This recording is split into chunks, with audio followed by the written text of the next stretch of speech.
Di Baghdad, negeri yang terkenal dengan kebijaksanaan para ulama dan kekayaan para pedagang, selalu ada dua hal yang tak pernah hilang: tawa rakyat kecil dan kelicikan orang besar. Di sanalah hidup seorang lelaki jenaka, miskin, tapi berharta dengan akal. Abu Nawas.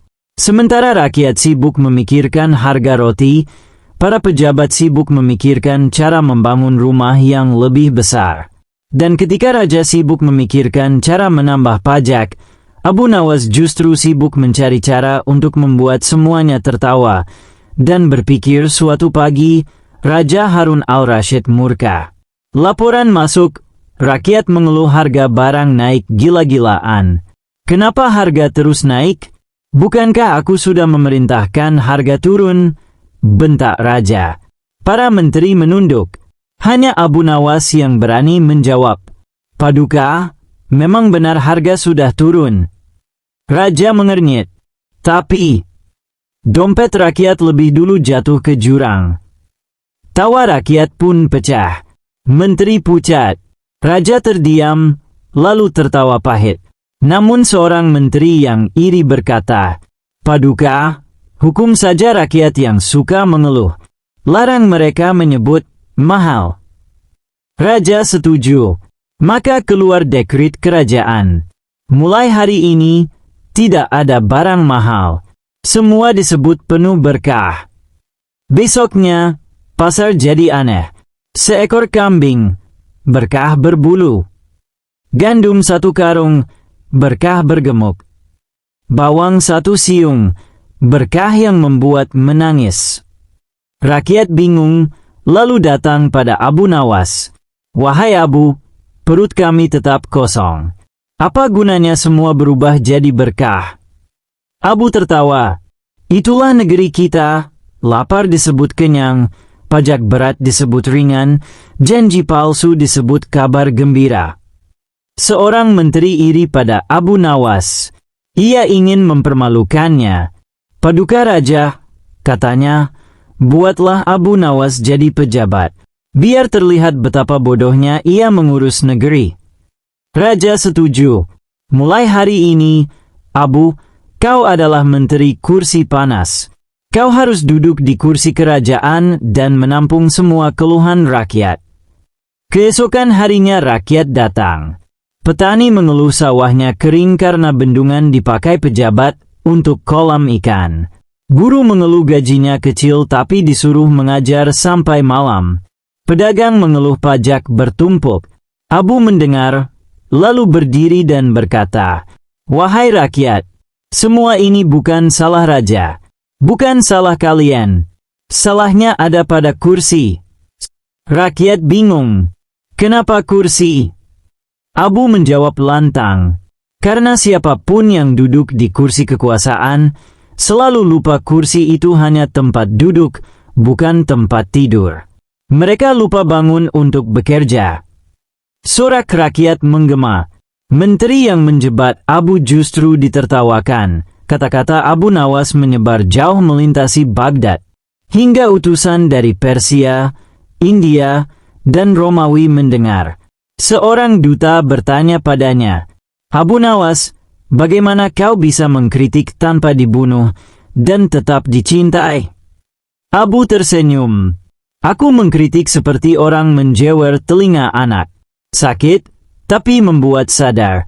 Kalau aku memukul dengan palu, semua lari. Tapi kalau aku membuat mereka tertawa, bahkan yang bersalah pun mengangguk setuju. Berita itu mengguncang dunia. Di kedai kopi, orang mengutip kata-kata Abu. Di pasar, pedagang menirukannya. Suatu hari para pedagang menghadap raja, marah karena rakyat tak percaya lagi pada harga mereka. Paduka, semua ini gara-gara Abu Nawas. Rakyat menertawakan kami. Kami rugi. Raja memanggil Abu. Abu, benarkah kau membuat pedagang rugi? Abu menjawab santai. Paduka, pedagang itu ibarat ikan.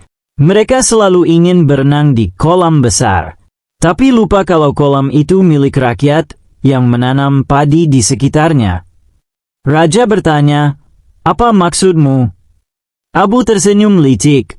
Kalau pedagang rakus, air kolam surut, ikan pun mati. Kalau rakyat miskin, siapa lagi yang akan membeli dagangan mereka? Raja tertawa keras. Pedagang pun terdiam malu. Raja suatu hari iseng ingin menjebak Abu. Abu Nawas, jawab pertanyaanku. Apa yang paling berat di dunia ini? Menteri berbisik, pasti emas atau besi. Abu tersenyum. Yang paling berat adalah janji seorang penguasa. Karena bila tak ditunaikan, rakyat harus memikulnya seumur hidup. Raja terdiam. Menteri pucat. Rakyat bertepuk tangan. Menteri yang iri membuat fitnah agar Abu Nawas dipenjara. Namun aneh, di penjara Abu Nawas malah jadi idola. Ia menghibur para tahanan, membuat mereka tertawa. Penjara ini lebih ramai daripada pasar, kata sipir. Abu berkata lantang. Penjara bukan hanya untuk pencuri roti. Seharusnya juga untuk pencuri janji.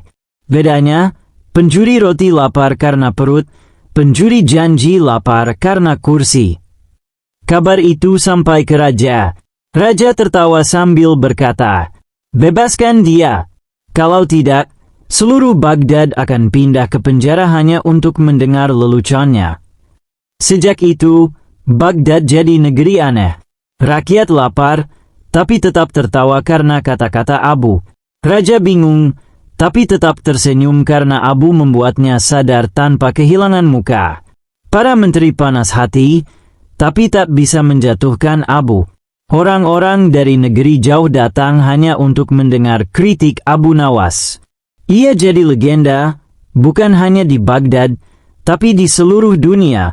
Suatu malam raja bertanya dengan jujur, Abu, apa kekuranganku sebagai raja? Abu menatapnya lekat-lekat. Kekurangan terbesar Paduka adalah terlalu sering percaya pada orang yang pandai bicara manis, tapi jarang mendengar orang yang lapar bicara jujur. Raja terdiam lama, lalu tertawa pahit. Engkau benar, Abu. Aku butuh orang sepertimu. Orang yang membuatku tertawa, sekaligus sadar. Suatu hari, Baghdad diguncang oleh kebijakan baru. Menteri Keuangan yang serakah, yang sejak dulu selalu iri pada Abu Nawas, mengusulkan peraturan aneh pada raja. Paduka, katanya dengan penuh semangat, agar kas kerajaan selalu penuh, mari kita terapkan sistem baru. Setiap jalan yang dilewati rakyat harus ada pajaknya. Raja mengernyit.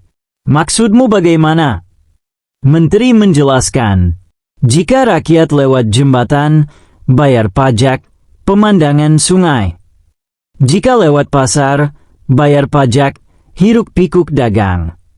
Jika lewat kebun, bayar pajak, hirup udara segar.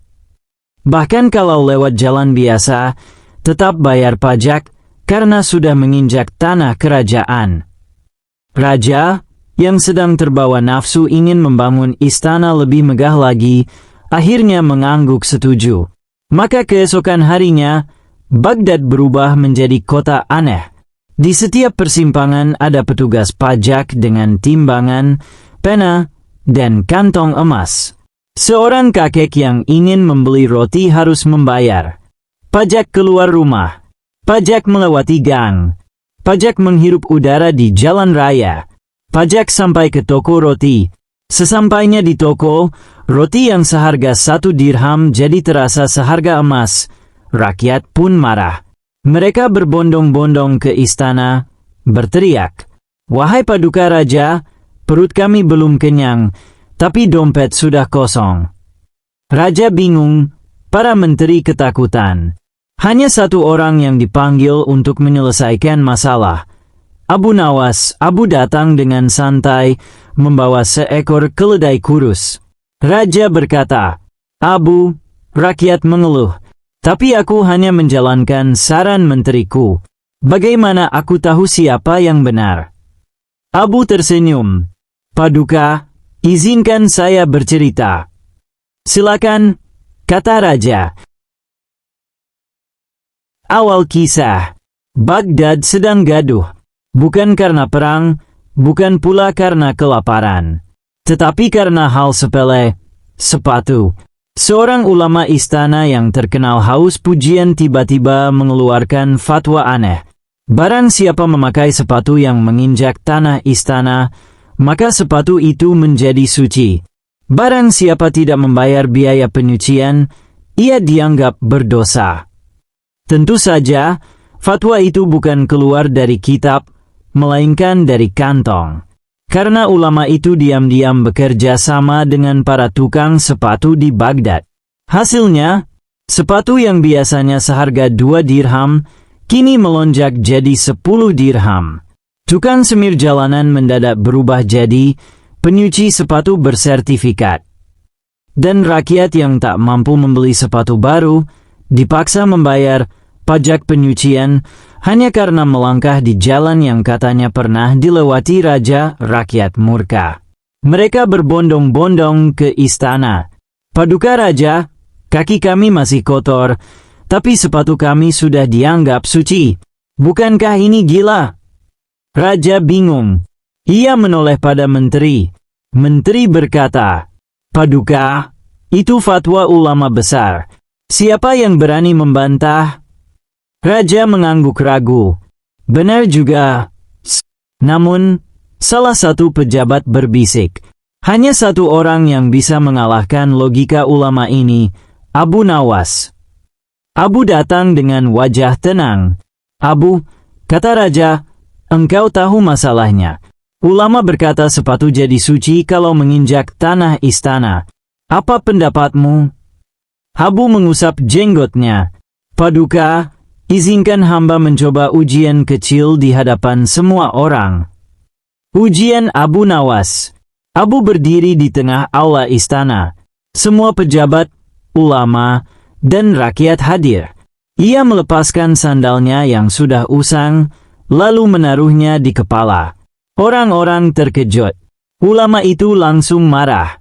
Abu Nawas, itu tidak sopan. Bagaimana bisa kau taruh sandal di kepalamu? Abu menjawab dengan wajah polos. Wahai ulama, bukankah sandal ini sudah menginjak tanah istana? Berarti ia lebih suci daripada kepala hamba. Kalau begitu, apa salahnya yang suci berada di atas yang tidak suci? Seluruh aula meledak dengan tawa. Raja hampir terjatuh dari kursinya karena menahan geli. Abu melanjutkan dengan suara keras. Jika tanah istana membuat sepatu jadi suci, maka kaki keledai yang sering lewat di sini pun lebih suci dari kaki kita semua. Haruskah kita sekarang mencium kaki keledai? Tawa rakyat semakin riuh. Ulama itu gemetar. Wajahnya merah padam. Raja yang bijak ikut menambahkan. Wahai ulama, aku ingin bertanya.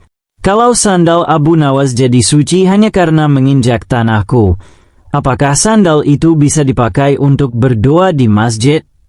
Ulama terbata-bata. Iya, bisa, tapi... Abu segera memotong. Kalau begitu, mulai besok, mari kita sholat dengan sandal. Tak perlu lagi sajadah. Lebih hemat, lebih suci, lebih praktis. Seluruh aula kembali berguncang oleh tawa. Akhirnya raja berkata tegas. Cukup. Mulai hari ini, fatwa aneh itu dicabut. Dan engkau, wahai ulama, akan kuberi tugas baru. Setiap hari mencium sandal rakyat agar kau tahu mana yang benar-benar suci. Ulama itu menunduk malu. Rakyat bersorak girang, berterima kasih pada Abu Nawas. Setelah acara bubar, seorang rakyat kecil mendekat. Wahai Abu, bagaimana engkau bisa selalu menang melawan orang-orang pandai bicara itu? Abu tersenyum. Rahasia sederhana. Mereka bicara untuk mencari untung. Aku bicara untuk mencari kebenaran. Bedanya jauh. Untung bisa habis, kebenaran tak pernah hilang. Rakyat pun mengangguk sambil tertawa lega. Raja Harun al-Rashid kadang merasa dilema. Ia mencintai kelucuan dan kecerdikan Abu Nawas, Tetapi ia juga sering tersindir oleh kata-kata Abu yang terlalu tajam. Suatu malam, Raja berkata pada dirinya, "Kalau aku biarkan Abu terus bicara, menteri-menteriku makin malu. Kalau aku hentikan Abu, rakyat akan marah. Harus ada cara untuk menguji dia. Jika ia gagal, aku bisa menyingkirkannya tanpa terlihat zalim." Maka dipanggillah semua menteri. Aku ingin menguji Abu Nawas dengan teka-teki yang mustahil. Siapa yang bisa merancangnya? Para menteri pun berembuk.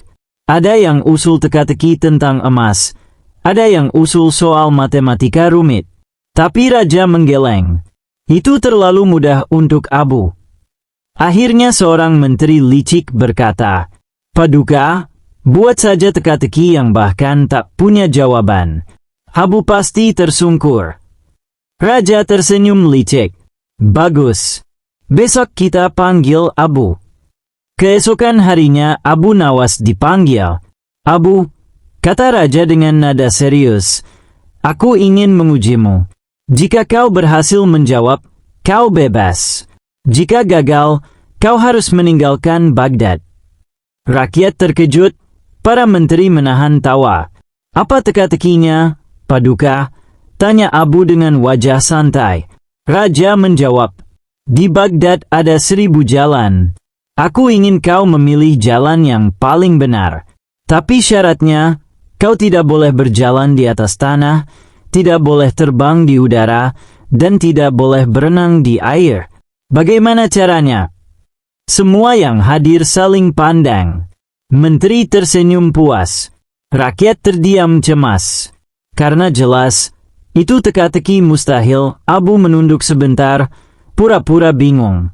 Menteri saling berbisik, kali ini dia pasti kalah. Namun beberapa saat kemudian, Abu tersenyum nakal. "Paduka, aku tahu jawabannya." Raja terkejut. "Benarkah? Katakan." Abu melangkah maju. Ia menepuk pundak seorang prajurit besar, lalu berkata lantang, "Paduka, aku akan memilih jalan yang paling benar, tanpa menyentuh tanah, tanpa terbang di udara, dan tanpa berenang di air. Caranya sederhana, aku akan digendong prajurit ini." Semua orang langsung tertawa terbahak-bahak. Abu melanjutkan, "Dengan begitu, aku berjalan di atas jalan Baghdad, tapi kakiku tak menyentuh tanah. Aku tidak terbang di udara, tidak pula berenang di air. Bukankah itu sesuai syarat Paduka?" Raja ternganga. Menteri pucat. Rakyat bersorak gembira. Abu menambahkan dengan wajah serius, "Paduka, teka-teki ini sama seperti rakyat.